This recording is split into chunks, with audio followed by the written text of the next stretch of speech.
Hi, I'm going to argue that it is in the best interest of our nation and our students to teach creationism in our high school science classrooms.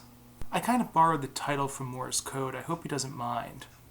You see, in his video, he argued that we should teach all creationism in high school. Teach the Judeo-Christian, the Egyptian, the Babylonian, even the Norse gods. All of them. I think I'm going to be a little bit more conservative, though. Those guys really aren't asking for their creation myths to get into the classroom, but Christians are. But is there any reason to put it on equal footing, creationism and evolution? The short answer is yes. Let me tell you a story.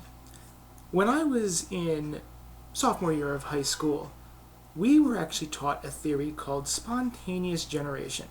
It was the idea that complex life could form from non-life.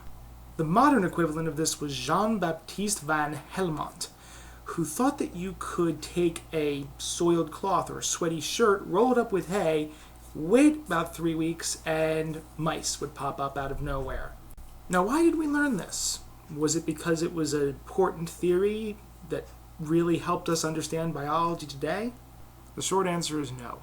If anything, it probably held us back a number of years. But why we were taught it was because it was a perfect example of a bad scientific experiment. It was taught specifically so that it can be refuted in light of what we now understand as biology. So why aren't we doing this with creationism? If creationists want so badly for it to be treated as a competing theory, well, why not let it compete? Every single creationist claim can be put under the microscope at this point. The science textbooks can say that the creationist theory, or the theory of creationism, says the Earth was created in 6 literal days, about 6,000 to 10,000 years ago. And then the textbook can go into how radiocarbon dating, as early as 1905, showed that that theory is no longer tenable. If we let creationism into the classroom, it won't be able to hide under faith anymore. It'll actually have to stand up to scientific scrutiny. It is a science class, after all. And then we can go over each and every single one of the claims in the classroom and go over the myriad of reasons why each and every last one of them are wrong. We can go over with all the students that intelligent design says that life is just too complex to have formed on its own. And then show the lecture done by Dr. Ken Miller that shows that it's in fact not too complex to have formed on its own. Do you think the kids that don't believe in evolution and believe in creationism instead actually pay attention during the evolution lessons? You can bet they're going to perk up when they start discussing the Bible. And the beauty of it is, this is what creationists have been asking for.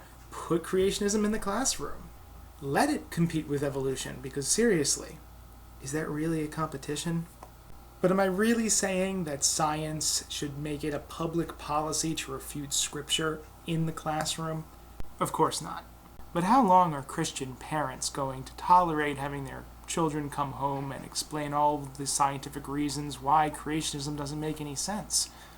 How long before Teach the Controversy turns into what controversy?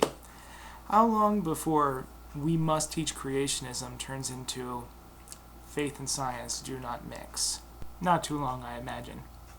And then science classroom can actually be about what it's always supposed to have been about. Actual science. Have a nice day. Honest Discussioner, out.